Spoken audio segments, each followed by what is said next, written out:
그레이노트 1편에서 자아가 뚱뚱하고 매력적인 사람들은 딱 한 가지를 가지고 있다고 했잖아요.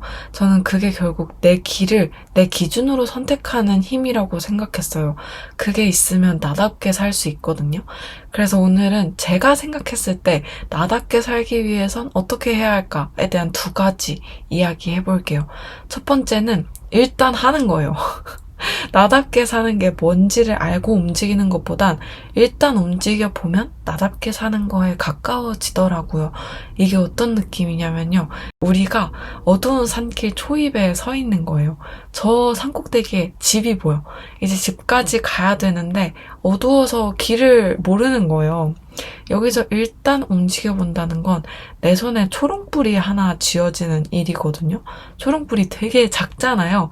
그래서 이 산 초입에서 저 꼭대기 집까지 가는 길을 훤하게 막 가로등처럼 비춰주지는 않지만 내 발 바로 한 치 앞은 비춰주는 거예요. 그러니까 전반적인 길은 모르지만 조금씩 야금야금 내 발 바로 앞을 초롱불로 비추면서 가다 보면 나답게 집을 향해서 가고 있게 되더라고요. 그런데 그게 사실 어렵잖아요. 불안하고 무섭고 저번 1편 이야기도 그렇고 2번 이야기도 그렇고 20대, 30대는 자신을 아직 모르고 뭔가 인생을 다 겪어보지 않아서 생기는 어쩔 수 없는 불안이 있다고 생각해요. 그래서 오늘 이야기와 어울리는 전통주를 골라왔는데요. 제 영상을 보시는 분들의 대부분이 20대에서 30대이시더라고요. 그런데 딱 이게 저와 이 영상을 보고 계실 분들의 나이대에 어울리는 이름을 가지고 있어요. 이 전통주의 이름은 과하주예요. 의미가 사랑스럽더라고요. 뭐냐면 넘길 과의 여름하. 여름을 넘기는 술이거든요. 이름 의미가 너무 예쁘지 않아요? 저희 엄마가 제가 어디 놀러 갈 때마다 맨날 저를 보면서 좋을 때다 이러시거든요. 그래서 제가 엄마는 다시 20대로 돌아가고 싶어? 물어보니까 아니 라고 단호하게 말하더라고요.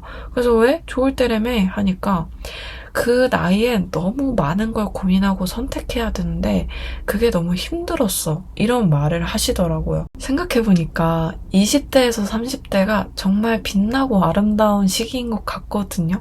그런데 동시에 미래가 잘 보이지 않고 인생을 아직 잘 몰라서 우당탕탕 거리는 좀 힘든 시기인 것 같기도 해요.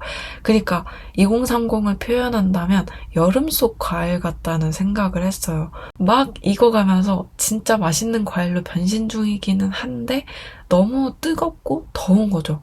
여러 가지 운과 관리와 이런 것들에 따라서 미래가 많이 달라지기도 하고 또 그 미래를 과일 입장에서는 모르니까 그런 불안정한 날들과 태양의 뜨거움 속에서 견디면서 익어가는 그러니까 우리는 지금 여름을 나고 있다는 생각을 했어요. 그런 의미에서 이 술과 우리는 같지 않나 싶어서 가져왔거든요. 도수가 20도인데 그게 안 느껴질 만큼 되게 부드러워요. 이럴 수 있는 이유가 또 있거든요. 그 이야기는 이따가 해드릴게요. 맛은 새콤달콤하면서도 꽃향이 올라오는 것 같기도 하고 과일이 들어가지 않았는데도 과일 향도 나고 이게 전통주의 매력인 것 같아요. 맛까지도 여름을 나고 있는 과일 그러니까 우리 나이대를 닮았어요. 다시 이야기로 돌아와서 왜 제가 일단 움직여야 한다고 생각했냐면 제가 회사 다닐 때 조그맣게 하고 싶은 게 생겼어요. 글을 쓰고 싶다 이거였는데요. 1편에서 제가 마지막에 좋아 보이는 걸 제 삶에 그대로 들였다가 찝찝해졌던 이야기 드린다고 했었잖아요. 사실 그게 저에겐 글이었어요. 잉?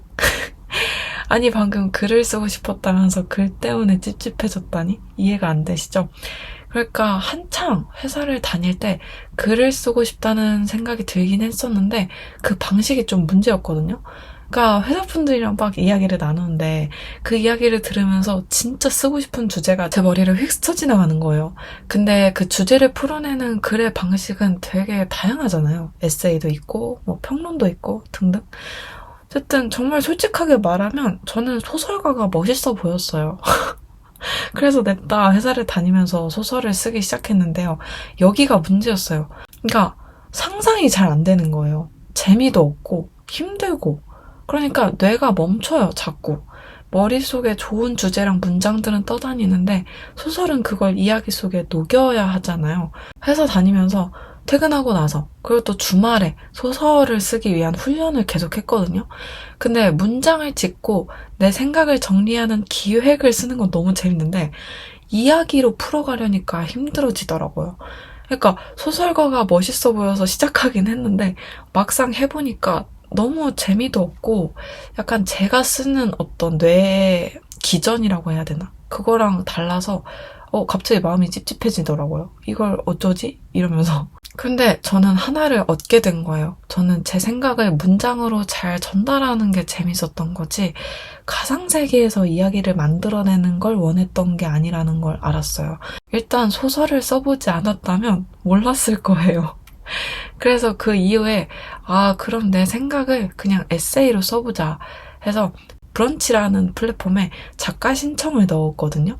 그런데 심사에서 통과가 된 거예요. 솔직히 저 되게 많이 떨어졌었어요. 소설로 넣었을 때.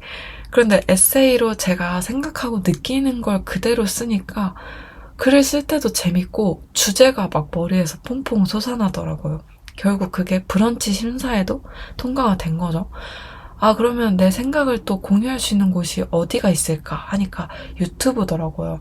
그래서 시작을 했는데 뭐 진짜 영상을 어떻게 만들지 편집은 어떻게 하는지 아무것도 몰라. 그래서 일단 내가 쓴 글로 올리자. 편집 모르니까 최대한 간단히 해보자. 할 수 있는 만큼만.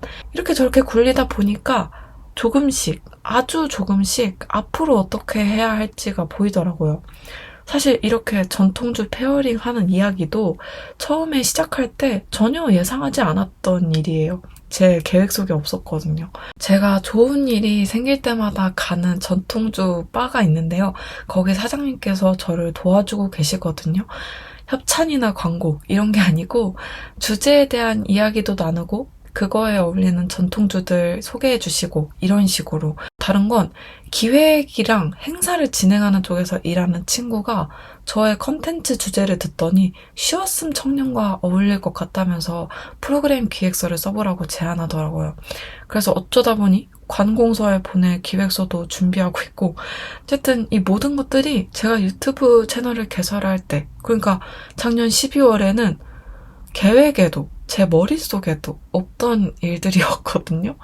그때는 지금 저에게 이렇게 도움을 많이 주시고 계신 사장님이 이렇게 귀인이 될지 나랑 전혀 다른 직종에서 일하던 친구의 말이 저의 앞으로의 새로운 길을 터주게 될지 몰랐어요, 전혀.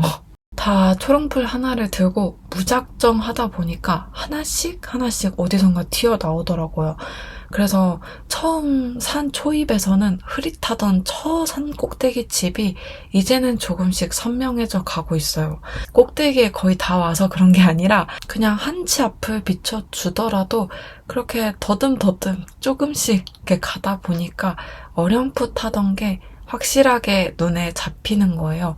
그렇게 선명해지는 집을 향해서 한 발자국씩 가는 그 과정이 나답게 살게 되는 과정인 것 같아요. 제가 요즘 그걸 실감하거든요. 그래서 나답게 살려면 그 집과 초롱불이 있어야 하더라고요. 비유를 한 거지만 결국 인생에서 이뤄내고 싶은 것과 당장 조그만 것부터 해보는 거. 그 두 개가 있으면 가는 길은 저절로 나답게 가게 되는 것 같아요. 그래서 여러분도 나는 이런 건 엄두도 못 내지 하는 마음이 있지만 해보고 싶은 게 있다면 그걸 위한 조그만 걸 그냥 냅다 해보세요. 우리가 살아있는 한 못 해볼 건 또 없으니까요. 나답게 살기 위한 두 번째 생각해야 할 건 내가 하기 싫은 일을 하고 있다면 뭘 위해 견디고 있는지를 제대로 아는 거 이거예요. 저는 이게 힘들어질 때마다 당장 하고 있는 걸 견딜지 말지를 정확하게 판단할 수 있는 정말 좋은 기준이었거든요. 지금 하고 있는 하기 싫은 일이 내가 하고자 하는 일을 위함인가? 이걸 한번 떠올려 보는 거죠. 그런데 내가 하기 싫은 일을 하고 있는데 그걸 견디고 있는 이유가 없을 때, 그러니까 그 일이 내 미래를 위한 자산이 아니라 단순히 오늘의 나를 깎아먹는 소모라는 확신이 들 때 그때는 멈춰야 하지 않을까? 그런 생각을 했어요. 그래서 저는 퇴사했거든요. 아니, 내가 업무 지식을 열심히 쌓아. 그 다음날이 오는 게 싫은데 매일 출근하면서 버텨. 그런데 그 다음은? 이런 의문이 갑자기 드는 거예요. 그래, 이 시간 잘 버텨서 5년 지났다고 치자. 그래서 내가 높은 자리에 갔다 치자. 그러면 연봉이 오르는 거 말고 더 기대되는 게 있나? 나는 10년, 20년을 버텨서 걸만한 어떤 설레는 목표가 지금 하고 있는 일의 끝에 있나? 없는 거예요. 그러니까 이 회사 생활을 버티면서 하루 8시간을 그 이상을 매일 갈아 넣는데 내가 나중에 얻는 게 고작 연봉 오르는 것밖에 없다니. 이걸 깨달아 버린 순간에 떠오른 문장이 있었어요. 뭐였냐면 내 인생의 볼륨이 이토록 빈약하다는 사실에 대해 나는 어쩔 수 없이 절망한다. 였어요. 진짜 절망했어요. 기대되는 게 없다는 걸 알았을 때 정말 많이 절망했거든요. 제가 좋아하는 책 초반에 나오는 문장인데 이 문장을 읽으면서 머리를 망치로 한 대 맞은 것 같더라고요. 그런 느낌이 들었던 이유를 한참 뒤에서야 깨달은 거죠. 사실 찔렸던 거예요. 내 인생의 볼륨이 진짜 빈약했어가지고. 이렇게는 안 돼. 이렇게 살다가 죽을 수는 없어. 이런 생각들이 밤마다 올라오더라고요. 그래서 그만뒀어요. 사실 제가 돈을 모아서 뭐 창업을 할 거다. 그런 거였으면은 버텼을 것 같아요. 하기 싫은 출근 열심히 해서 돈 열심히 모아서 창업을 위한 그 순간까지 달렸겠죠? 달렸을 것 같아요. 지금 하기 싫은 일이 내가 하고자 하는 일의 자산이 된다면 저는 견딜 가치가 충분히 있다고 생각하거든요. 두 개가 서로 연관이 없어도. 그런데 저에겐 아니었거든요.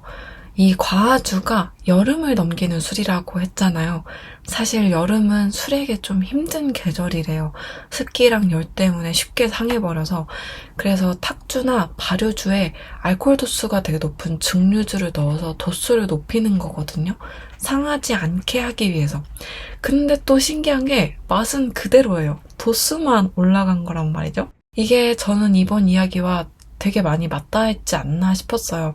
그러니까 독한 증류주, 그러니까 하기 싫은 일이 미래의 나를 단단하게 지탱해줄 도수가 되어주고 있는지를 생각해보시면 좋을 것 같아요. 지금의 저로서는 하기 싫은 일이 편집으로 바뀌었어요. 근데 전이랑 달라요. 저는 제 생각과 이야기들을 공유하고 싶어서 유튜브를 시작했다고 했잖아요. 근데 유튜브는 영상 플랫폼인 거예요. 그러니까 좋든 싫든 대충 하든 공들이든 어쨌든 편집은 꼭 해야 하는 거예요. 그런데 이건 하기 싫어도 하면서 또 그렇게 싫진 않아. 왜냐면 제가 하고 싶은 이야기를 전달하기 위해서 보탬이 되는 거니까요. 그래서 나답게 살고 싶으시다면 지금의 나를 한번 떠올려 보세요. 내가 하고 있는 하기 싫은 일은 내가 하고자 하는 일을 하기 위함인가? 나답게 살기 위한 저의 2가지 기준 말씀드렸는데요.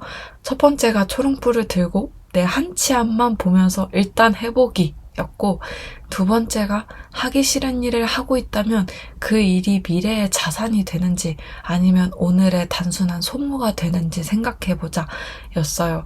저는 자아가 단단하고 매력적인 사람들이 이걸 정말 잘한다고 생각하거든요. 20대 초반에 저는 자존감도 낮고 이런 사람이 아니었어요. 그런데 23살에 어떤 사람이랑 무심코 나눈 대화 이후로 사람들을 관찰해봤어요. 자아가 단단하고 매력적인 사람들은 공통점이 있더라고요. 그 공통점이 뭐냐면 바로 세계관이 있다는 거였어요. 웬 세계관?